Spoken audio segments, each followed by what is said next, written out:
Magandang araw sa inyo mga kasabong, and welcome back ulit dito sa ating YouTube channel na Logis Sisiw Academy. Master Marcos ulit ito ng Team Logis. The usual, kape tayo. Ayan, so habang nagpapatila tayo ng ulan kasi umulan kanina, magkwentuhan muna tayo saglit. Andito tayo sa farm. Naghihintay tayo na tumila ang ulan dahil pipili tayo ng mga breeding materials na order sa atin ng isang kaibigan sa Nueva Ecija. So pipiliin natin. Meanwhile, pag-usapan muna natin ang isang magandang topic sa panahon ngayon. Ang i-discuss natin na topic sa ngayon is rules of the game. So alam naman nating lahat, tayong mga sabong aficionado, we are all aching to win. So, kumbaga, ang bottom line, ang end point ng lahat is manalo tayo. Pero, para manalo, there are silent rules.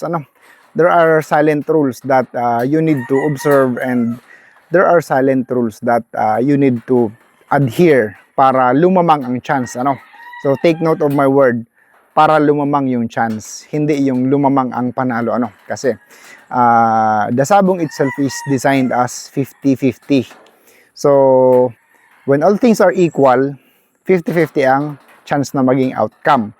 So dito tataasan natin yung chance na para manalo. Anyway, what am I saying? What am I saying na rules of the game?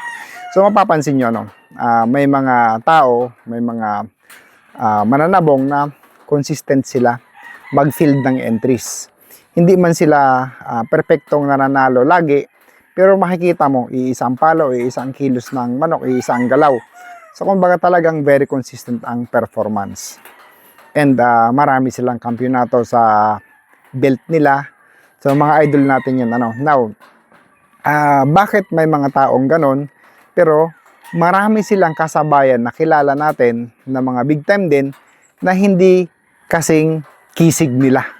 Hindi kasing ganun ka-progresibo ang result sa kanila kumpara sa iba. Now, these people knows the hidden rules of the game. They know the hidden rules of the game. Now, what are those hidden rules of the game? So ito, there are no specific rule, only theories. Theory ko lang naman ito kasi ginagawa ko rin naman ito. So ito, one of the classic example, itong ganitong panahon ng pagpasok ng tag-ulan ngayong June. So June ngayon. So katatapos lang ng ulan. So napansin ko ito dati nung nagtatrabisiya pa ako. Medyo hirap manalo ang mga manok na dry na. Yung sobrang dry na, palugon na. Kasi ang iba, ang paniniwala naman, bago mapalugon, kailangan may ipanalo muna. Pero ang dry na manok, mahirap ipanalo yan dahil maigsi ng palo niyan. Depende, may mga maayos din magpakilos, may mga talagang gusto bara-bara lang ang laban. So ang iba, napapakilos nila. Nagkakat pa yung manok na dry. Pero hindi lahat, kadamihan talagang hirap ng may panalo ang dry na manok.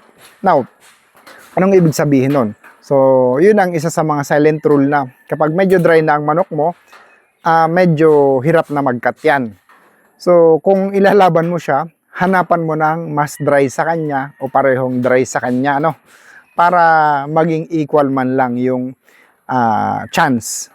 Kasi kami, normally, naglalaban naman kami sa ulutan, naglalaban naman kami sa hackfight.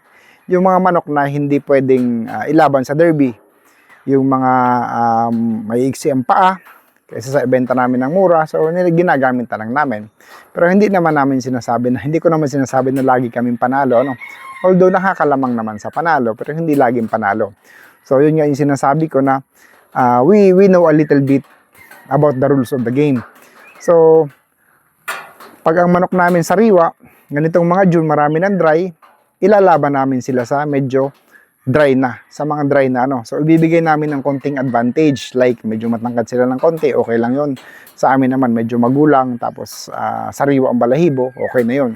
Kasi kumbaga, sa mga farms, wala kaming ibang way para ilabas ang mga class B namin na mga hindi magagamit sa derby, kundi parang katuwaan ng mga tauhan. Pero tingnan nyo, ang iba iniisip, sa ulutan, magaan ang labanan, pero nagkakamali kayo. Isipin nyo minsan, sa Pasay, yung mga manok na hindi namin pwedeng i-derby, inilalaban sa ulutan doon. Pagdating ng paradahan, 65 kami. Ang kalaban, 330,000 ang taya. So, hindi yun basta-bastang manok kasi ganun ang taya eh. So, nakakalusot naman kami kahit paano. Pero talagang iba. Ano. So, yun yung mga ulot na ganun, ang mga nauulutan namin, medyo dry na sila. Yun ang nakikita naming advantage ng manok namin. Yun ang nakikita naming advantage ng manok namin. Na pag ganitong season, hahanapin namin yung mga dry na manok. Pero since kami, ang ibang mga manok namin, maayos pa naman pumalo. Depende sa sparring, depende sa selection. May mga ipinapasok kaming pwedeng ilaban na dry na. Pero ang hinahanap talaga namin yung mas dry na kalaban. Kasi kung hindi kami maglalaban. Kasi kumbaga, that's against the rule. That's against the rule, the silent rule.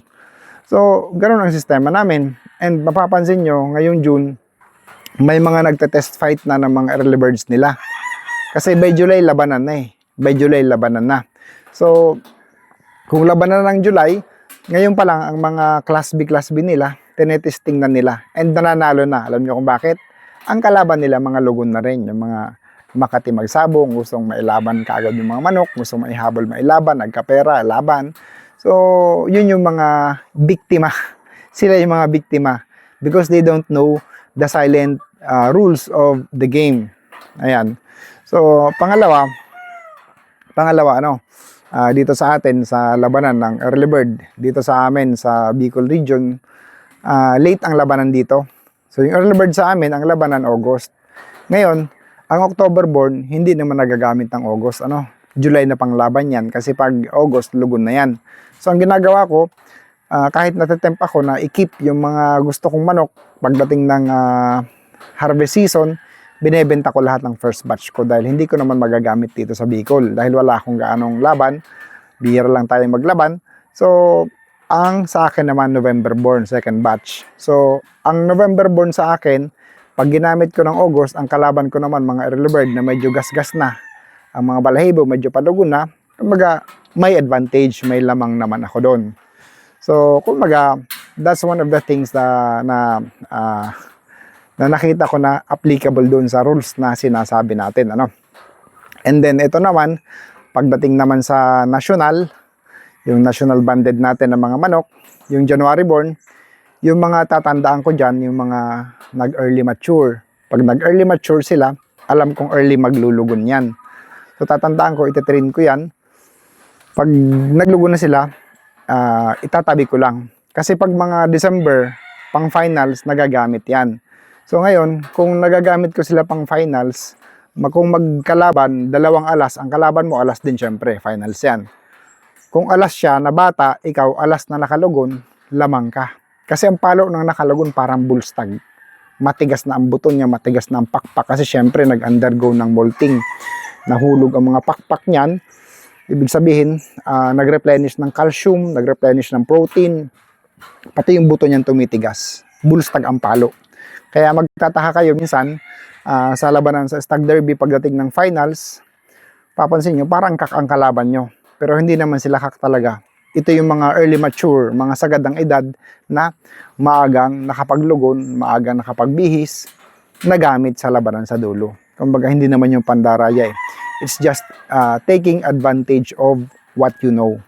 It's taking advantage of what you know. So those are the silent rules of the game na alam natin, na sinishare natin para kung sakali medyo lumamang tayo ng konti at tumaas ng konti ang tsansa nating manalo. Kasi sabi ko nga, kahit na anong lamang mo, minsan nga talagang doon sa mga malalaking labanan may tsupe na nga, nananalo pa. So kumbaga, what can we do here is increase the chance of our possible winning, increase the chance of our possible winning by observing the natural rules of the game. So marami pa ito, ilan lang yun sa mga nabanggit ko na pinapractice at ginagawa ko. Ito naman, pagkak-season. So pagkak-season, ang iba, bugbugan na sila ng laban, December, January, February. bugbugan na sila. So lahat ng alas isusulong ka agad nila. Pagdating ng Marso, ang ibang breeder naman nagpapahuling maglaban. So pagdating ng Marso, saka na naglalaban. Saka na nila nilalabas ang mga alas nila kung kailan nakasingaw na ang alas ng ibang mga breeders. So kumbaga, mas mataas ang chance niya kasi ang manok niya basal, sariwa. Ngayon pa lang siya maglalabas ng alas. Kumbaga, kung halimbawa pareho silang 600 na pinapalugo na manok, ang isa nakapaglaban na ng 100 na pinakamagagaling, siya maglalaban pa lang. So kumbaga, doon pumapasok ang lamang via numbers game. So those are the legal tricks na pwede nating ma-observe sa labanan dito sa industriya natin na po pwedeng ikalamang ng tsansa natin para manalo. So madami pa. So stay tuned and i-discuss natin sa inyo ang iba pa sa mga susunod. So ngayon magpipili na muna ako ng manok para sa kay Tom yung handler natin na nagpa-champion ng manok natin sa World Slasher. So magbe-breed na sila. Umorder sa atin ng 12 perasong materyales. Pipiliin ko na ngayon. Papadala natin sa kanila. So thank you very much. Hanggang sa ulitin.